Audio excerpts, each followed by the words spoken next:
Being contagious means being intentional about pointing people to Jesus. In John chapter 1, John the Baptist had the opportunity to share with others what he was doing, why he was preaching, what the purpose of his life and the purpose of his preaching was. And he had the opportunity to make a name for himself. He had the opportunity to lift himself up, but he knew better than that. He knew what his responsibility was. He knew what his preaching was for, and he told people, I'm here to point people to Jesus. I'm here to prepare people for the coming Messiah. It's not about me, but it's about the one who's coming.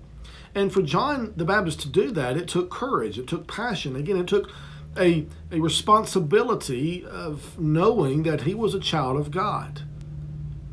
What about us? What do our words show people? What do our actions show people? What do our everyday reactions, our everyday living in our communities, what do they show people? What do they point people to? Do they point people to Jesus, or do they point people back to the world? You know, truth is, we've always struggled with being intentional. Christians have always struggled with having the right intentions in life, and every day struggling with sin, and week in and week out. And I think it's one thing to be intentional and mess up along the way, and it's a totally different thing to just simply be careless and purposeless. And I hope we understand that. I hope we understand the difference there. The disciples, the apostles, as they walked with Jesus for 3.5 years, they too struggled with doubt. I mean, even they were right beside the guy. They were watching Jesus perform miracles and do some absolutely amazing things, and yet they still struggled with doubt. They still struggled with their faith. They wanted God to increase their faith. So it's one thing to struggle and another thing to just be careless. So what I'm talking about today, though, is how can we, with purpose, not being careless, but with purpose, intentionally lead people to Christ by our everyday lives. I just want to give you 5 things real quick, and I hope that they'll help you. These aren't big things. These are just little things that we can add in our life. And number 1, be consistent. Be consistent. It's going to be very hard for us to point people to Jesus if one day a week we live for God and Monday through Saturday we live for the world. It's going to be very difficult if one week we're on fire for God and the next week we're on fire for the world. It's going to be, again, very difficult to try to point people to Jesus if we ourselves aren't pointed to Jesus. Again, I know we make those mistakes in life. I know we struggle. We do things that we don't mean to do. And that's not what I'm talking about. But people do need to see that as we do make mistakes in life, as we make those horrible choices, that people need to see that we are seeking direction from God. We're not seeking direction from the world, but we're seeking direction from God, that we strive every day, even though we may fail. We simply get up every day and we strive to live out the will of God. So we need to be consistent in following God. Number 2, we need to learn to share our story. The truth is, we all had a life before we came to Christ.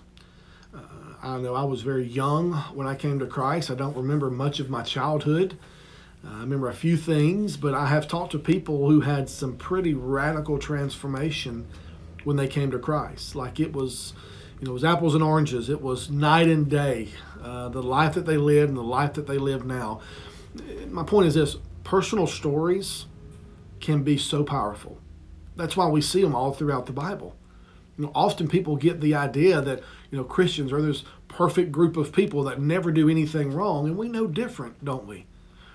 We're not perfect, and we had a life before we came to Christ, and we did things we shouldn't. We still do, but there was a transformation. There was something happened in my life. When I come up out of the waters of baptism, I died to that old self, and I was risen to walk in a new life. But people need to know that. People need to know what God has done for us. People need to know what the church has helped us with, how the church has encouraged us, and why we need the church so desperately in our lives. People need to know that. Truth is this: we brag about what we love. We always have. We brag about our kids. We brag about their accomplishments. We brag about our own accomplishments. Or you may brag about your grandkids. I've seen people and heard of people, bragging about their cars and their boats and their houses and the vacations that they go on and so many other things. Let's make sure we brag about Jesus. Because, friends, I truly believe he is worth bragging over. I truly believe the church is worth bragging over. That's what people need to hear in our lives. They need to see us tell our stories. Number 3, we can be intentional by loving people. Now, it's easy to love people that are just like me. I have no problem with that. I have no problem with getting along and loving people that vote like me, that think like me, that act like me, that look like me, and so on. But what if, instead of loving people that were just like me, what if I loved people that were not just like me? What kind of message would that send to the world? That I don't look at someone based on their sin. I look at someone because they were created in the image of God, and I know what God has done in my life, and I know what God can do in their life. What if I saw people that way? I think the world would be a better place. I think we'd see more baptisms. I think we'd see more people living for God. The greatest commandment is to love God with all your heart, soul, mind, and strength. The second greatest commandment was to love your neighbor as yourself. And Jesus didn't put any conditions on that. He simply said, love people. Number 4, we can serve people.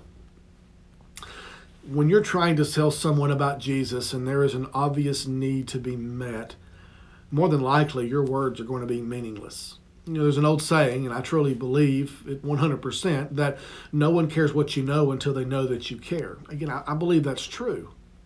When you go and you put someone's need above your own need, when you put someone's desire above your desire, when you go above and beyond for others, they are going to be so much more willing to listen to what you have to say about Jesus and about following Jesus. People need to see that Jesus isn't someone we just preach about and talk about, but he's someone we live for. People need to see that Jesus truly has changed everything about us.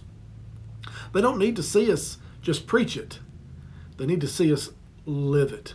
They need to see that he has changed our life. And it was Jesus that said, I have not come to be served, I have come to serve. And finally, we can pray. Now, prayer is one of the most powerful resources that we have as Christians. But when's the last time that you were going to the store or maybe a kid's practice or maybe the gym or wherever it is that you go every day and you ask God to open the door for a spiritual conversation with someone? When is the last time we asked God to help us point someone to him? When is the last time we prayed for that spiritual interaction with someone? When's the last time that we begged God to use us for his glory, for his kingdom? Daily, the Christian, we ought to pray for boldness. We ought to pray for courage. We ought to pray that God would use us to reach out into this lost world. There are so many ways that we can really point people to Jesus. And I want you to notice these aren't really big things, as I said. They're small things, little habits, I believe, that we can incorporate into our daily lives. And before you know it, they just simply become a way of life. And before you know it, we are just one after the other. We are intentionally, with our lives and with our words, with our actions, we are pointing people to Jesus. Truth is, you don't need a program. You don't need a study guide. All you need is a heart that is intentional, a heart that is open, and a heart that is willing to be used by God.